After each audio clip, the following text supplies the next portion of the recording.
Mais bonjour Émilie, merci Bonjour, d'avoir accepté de répondre à mes questions. avec Alors, tout plaisir. d'abord, je vais te demander de te présenter. Ok.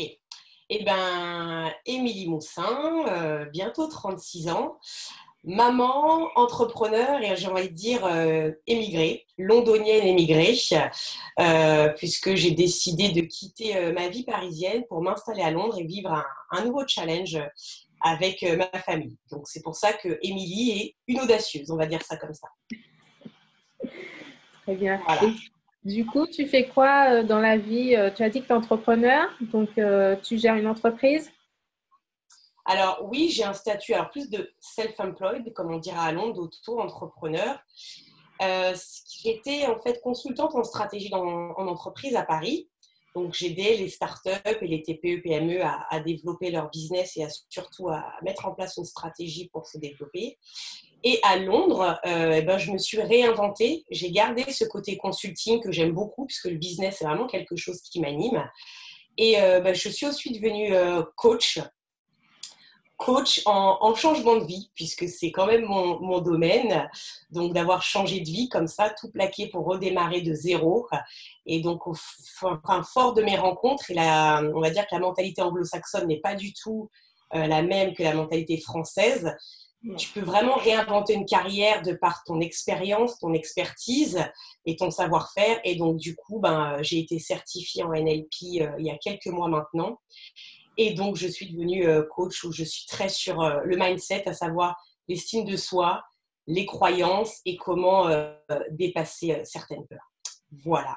D'accord. Donc, du coup, tu as commencé à travailler à Paris, après tu es partie à Londres, c'est ça? Bah, en fait, oui, j'étais entrepreneur à Paris depuis 4 ans, où je me suis associée, j'ai créé ma première boîte en 2013, une boîte de cosmétiques. Après un licenciement, je me suis dit, tiens, il est temps, 31 ans, et si je tombais dans le banc entrepreneurial. Et donc voilà, ça. Ensuite, je me suis plutôt associée à d'autres structures, notamment dans le domaine afro, puisque vu que je suis antillaise, guadeloupéenne, c'est vrai que j'ai quand même, entre guillemets, les Antilles sous perf. Donc c'est vraiment ce qui me décrit. Donc voilà, je me suis ouais, quasiment tout le temps engagée dans des entreprises parce que c'est important que ça lie ce que j'aime, qui je suis et ce que je peux apporter avec mes compétences. Donc, j'ai beaucoup été dans des entreprises afro et c'est quand je suis partie à Londres que j'ai développé cette casquette de coaching. D'accord. Voilà. D'accord. Et comment tu arrives à allier en fait la vie de femme, de mère et d'entrepreneur? Alors, c'est une très bonne question. Je pense que bon, beaucoup de femmes, on est multipotentielles. Et qui dit multipotentiel, je pense que littéralement, tu multiplies ta façon de fonctionner. Et c'est clair que je pense que la base, c'est l'organisation. Vraiment, bon là, je peux pas te montrer, mais j'ai des tableaux partout où je note ce que je dois faire. Enfin, je suis très to-do list, même si parfois c'est un peu stressant. Mais je pense que le maître mot, c'est l'organisation et surtout faire de son mieux. En tout cas, c'est ce que j'essaye. J'essaye de faire de mon mieux pour être une bonne maman, de mon mieux pour être une bonne entrepreneur, de mon mieux pour bah, essayer de faire des bons plats. Mais forcément, tu peux pas être à 1000% partout.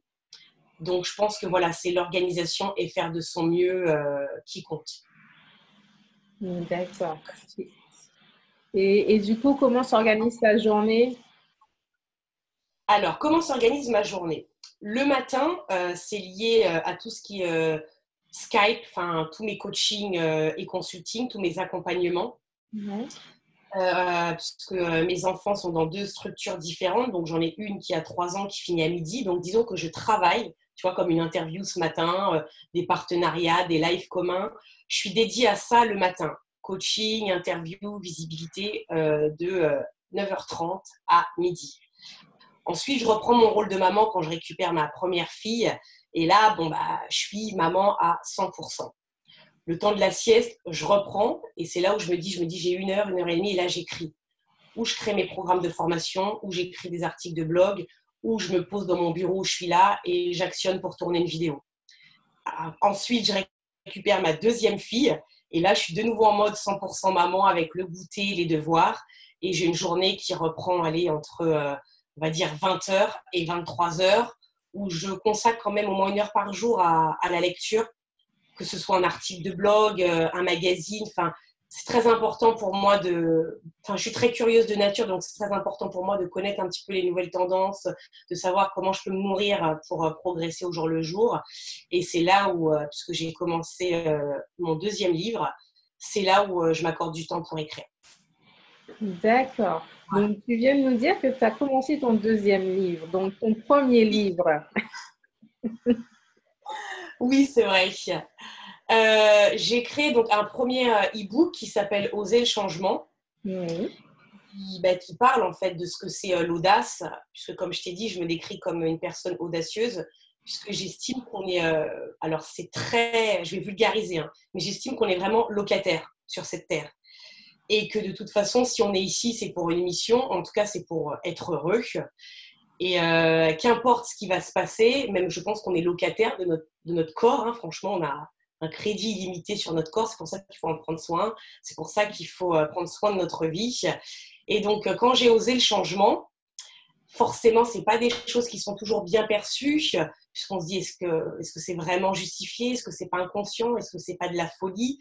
Mais à partir du moment où je suis en phase avec mes décisions, j'estime que je fais ce qui est bon pour moi. Et donc, dans ce livre, j'ai retranscrit, c'est un petit peu une lettre ouverte aux personnes qui ont douté, une lettre ouverte aux personnes qui ont eu peur, une lettre ouverte aux personnes qui ont envie de faire pareil, mais qui n'osent pas, de par leurs croyances, de par leur entourage. Et j'ai donné vraiment toutes mes astuces, comment j'ai fait pour changer de vie et vivre la vie qui me ressemble et non plus subir la vie de la société, enfin que la société m'imposait. D'accord. Et où est-ce qu'on peut trouver ce livre? Alors, sur mes réseaux sociaux, soit sur ma page pro Facebook, Émilie Moussin, Dare the Change, soit sur mon site www.emiliemoussin.com. Et voilà, c'est un lien à télécharger.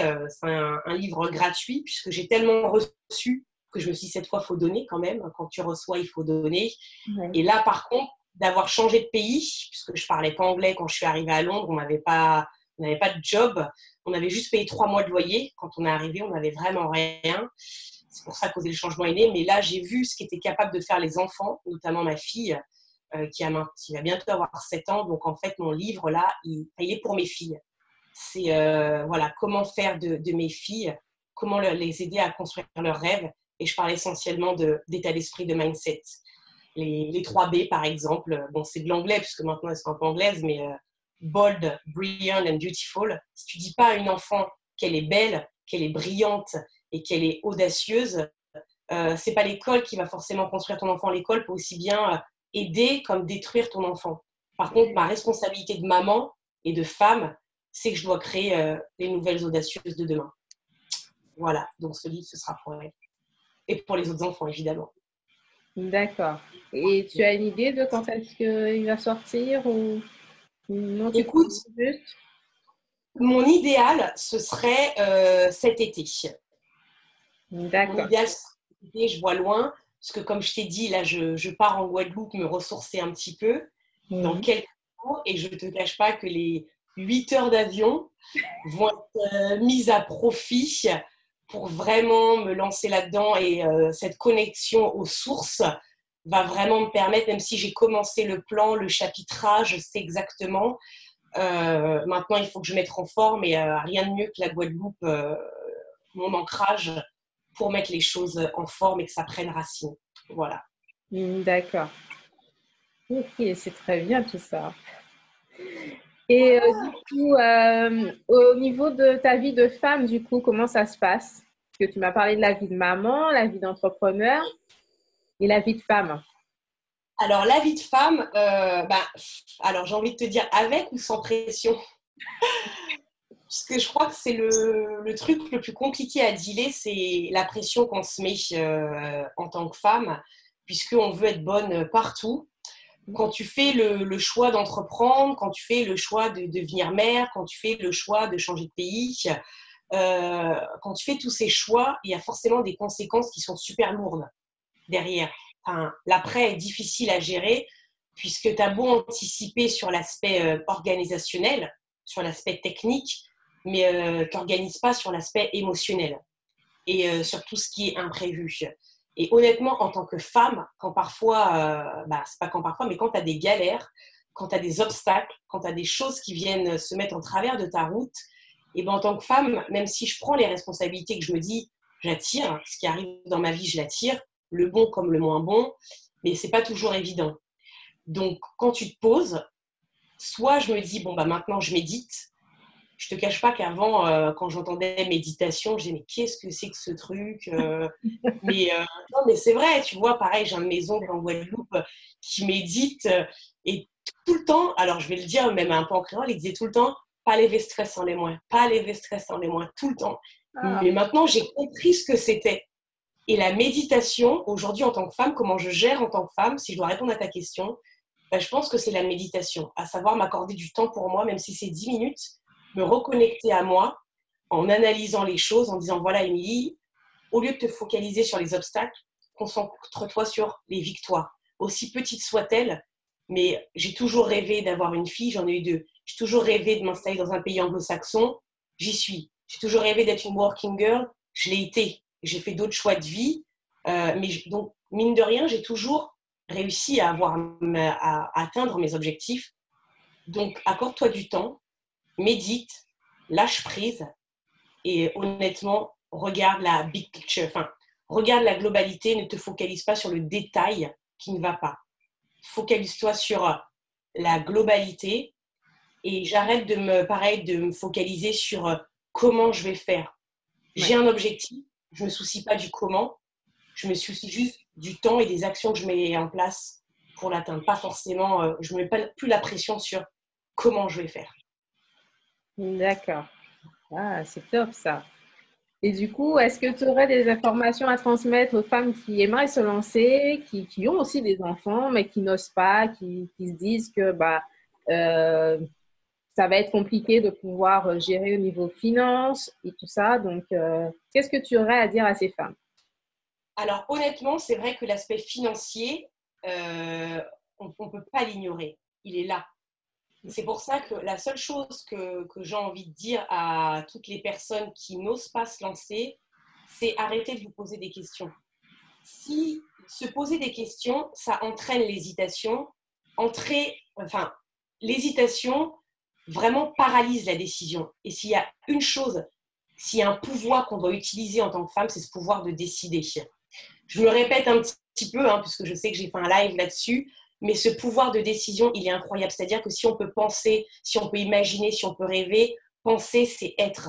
Être, c'est devenir. Donc, si ces femmes, elles veulent entreprendre, et je m'adresse à elles directement, faites-le. Ne vous posez pas 36 questions, parce qu'un jour, vous vous réveillerez dans 10 ans, dans 20 ans, dans 30 ans, et ce sera trop tard. Et quand vous vous direz, mince, si j'avais 10 ans de moins, si j'avais 20 ans de moins, il y a une chose que vous ne rattraperez pas, c'est le temps. Vous pouvez rattraper un petit peu d'argent, vous pouvez rattraper de l'énergie, vous pouvez vous ressourcer. Il y a une chose que vous ne rattraperez pas, c'est le temps. Et il n'y a pas pire que les regrets.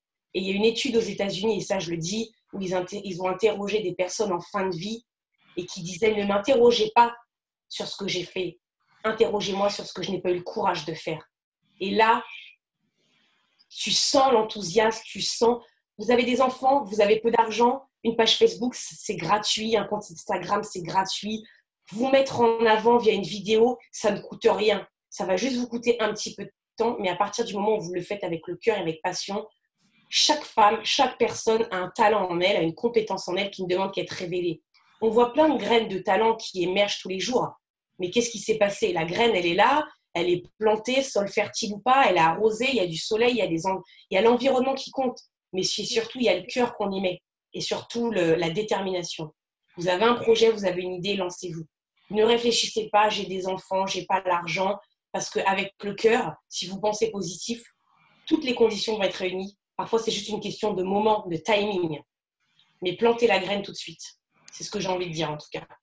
En tout cas, c'est ce que j'ai fait et dans plein de domaines, ça, ça a fonctionné. Que ce soit quand j'ai eu mon premier enfant, ou que ce soit quand j'ai créé ma première boîte, ou quand j'ai été licenciée et que j'ai rebondi sur créer une boîte. Enfin, honnêtement, on s'en fout. Et bannissez le mot échec. Parce que l'échec, ça fait partie des plus grands succès. Il n'y a pas une personne sur cette terre, que ce soit Oprah, que ce soit Obama, n'importe qui, toutes les personnes de succès ont connu des downs, enfin des moments de bas. Pour avoir le up, tu dois connaître le down, parce que si tu ne connais pas le down, tu seras incapable de visualiser le up.